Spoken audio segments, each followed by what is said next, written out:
इस वीडियो में आप सबका स्वागत है।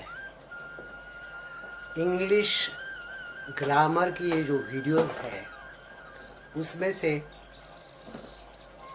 बहुत से वीडियोस को अच्छा रिस्पांस आप दे रहे हैं और टेंसेस में 12 टेंसेस के 3 टेंसेस के वीडियो मैंने बना दिए हैं, जैसे simple present tense, simple past tense, simple future tense और उनके भी 4 सब टाइप्स। आज हम प्रेजेंट कंटिन्यूअस टेंस सीखेंगे और उसके 4 सब टाइप्स सीखेंगे। ये सीखते समय हमें एक बात बार बार ध्यान में रखनी होगी कि ये जो V1 है वर्ब का पहला फॉर्म, वो प्रेजेंट कंटिन्यूअस टेंस में आएगा और उसके साथ ing लगेगा, यानी जो क्रिया है, जो एक्शन है वो चल रहा है। लेकिन उसके साथ साथ जब स्पोकन इंग्लिश में अपने हर रोज की बोली में ये जब इस्तेमाल करता है तो कैसे उसका अर्थ भविष्य बताने के लिए या भविष्य की क्रिया बताने के लिए किया जाता है, ये भी हम आज सीख लेंगे। शुरू कर देता हूँ। पहले हम V1 यानी वर्ब का पहला फॉर्म ले लेंगे। जैसे यहाँ मैं लिखा हूँ राइट है, हाँ, तो हमें ing लगा के उसका फॉर्म चाहिए, इसलिए हम इसको राइटिंग ये ले लेंगे, यानी ई जाएगा। जब वर्ब के अंत में ई होता है तो ing लगाते समय ई जाता है।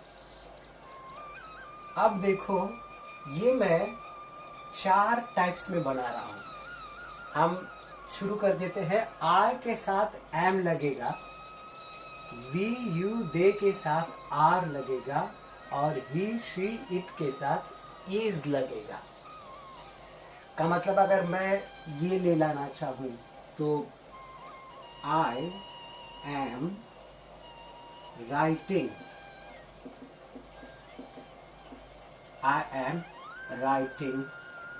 a story। मैं कहानी लिख रहा हूं। इसका मतलब है ये क्रिया शुरू है। एक मतलब हो गया। दूसरा मतलब है आई एम राइटिंग अ स्टोरी, मैं कहानी लिख रहा हूं, लेकिन अब नहीं, यानी लिखने की जो क्रिया है वो शुरू हो गई है और अभी खत्म नहीं हो गई है, ऐसा मतलब भी इसका होता है। और तीसरा मतलब है आई am writing a story tomorrow, कल मैं कहानी लिख रहा हूं यानी लिखूंगा। तो आपने देखा कि प्रेजेंट कंटिन्यूअस का हमने 3 मतलब उसके सीखे हैं। पहला क्रिया शुरू है, आई एम राइटिंग अ स्टोरी, यानी मैं लिख रहा हूं। कोई आता है पूछता है what are you doing, I am writing a story. दूसरा, कोई पूछे what are you doing in this vacation, इस वेकेशन में क्या कर रहे हो, तो मैं कह सकता हूं आई एम राइटिंग अ स्टोरी, मैं कहानी लिख रहा हूं। यानी जब वो मुझे पूछ रहा है तो मैं कहानी नहीं लिख रहा हूं, लेकिन कहानी लिखने की जो क्रिया है वो शुरू हो गई है, बीच में मैं छोड़ देता हूँ, फिर से लिखता हूँ। तो इस तरह का ये मतलब होता है। और कोई पूछेगा what are you doing tomorrow, कल क्या कर रहे हो, I am writing a story, मैं कल कहानी लिख रहा हूँ, का मतलब है ये भविष्य की क्रिया भी दिखाता है। तो इसको अगर तुम नेगेटिव बनाना चाहो, कैसे होगा? आई am not writing a story, मैं कहानी नहीं लिख रहा हूं। आई am not writing a story, मैं कहानी नहीं लिख रहा हूं।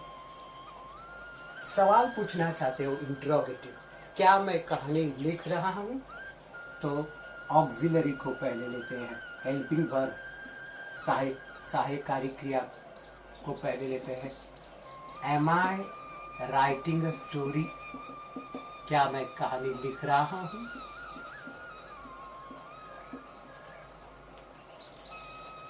उसे नेगेटिव क्वेश्चन बनाओ तो इस तरह से होगा, am I not writing a story? Am I not writing a story? क्या मैं कहानी नहीं लिख रहा हूं? कोई पूछता है why are you not writing a story? तुम कहानी क्यों नहीं लिख रहे हो? तो फिर वो हम कह सकते हैं am I not writing a story? Can't you see? क्या तुम्हें नहीं दिखता मैं कहानी नहीं लिख रहा हूं? इस तरह से हम इसके 4 टाइप्स पढ़ रहे हैं। प्रेजेंट कंटिन्यूस में याद रखना, आई के साथ एम आएगा। फिर एक बार दोहरा रहा हूं, आई के साथ एम, वी यू दे के साथ आर आएगा और ही शी इट के साथ इज आएगा। यही मैं इस तरह से कह सकता हूं, we are writing a story, we are not writing a story. Are को और नॉट को जोड़ के आरंट भी कह सकते हैं, we aren't writing a story. Are we writing a story? Aren't we writing a story? you are writing a story, you are not writing a story, या you aren't writing a story. Are you writing a story? Aren't you writing a story? they are writing a story, वो कहानी लिख रहे हैं। they aren't writing a story, वो कहानी नहीं लिख रहे हैं। are they writing a story? क्या वो कहानी लिख रहे हैं? aren't they writing a story?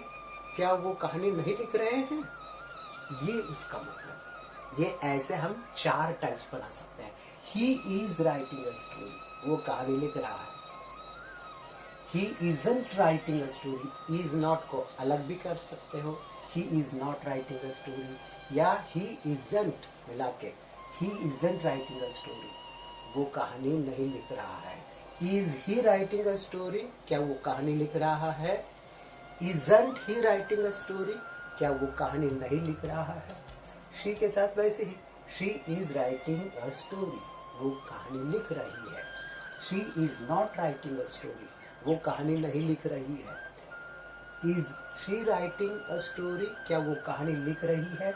Is she not writing a story? क्या वो कहानी नहीं लिख रही है? Isn't she writing a story? Is और नॉट को मिला के isn't she writing a story? क्या वो कहानी नहीं लिख रही है? और इट को भी उसी तरह से, it is writing a story, it isn't writing a story, is it writing a story, isn't it writing a story.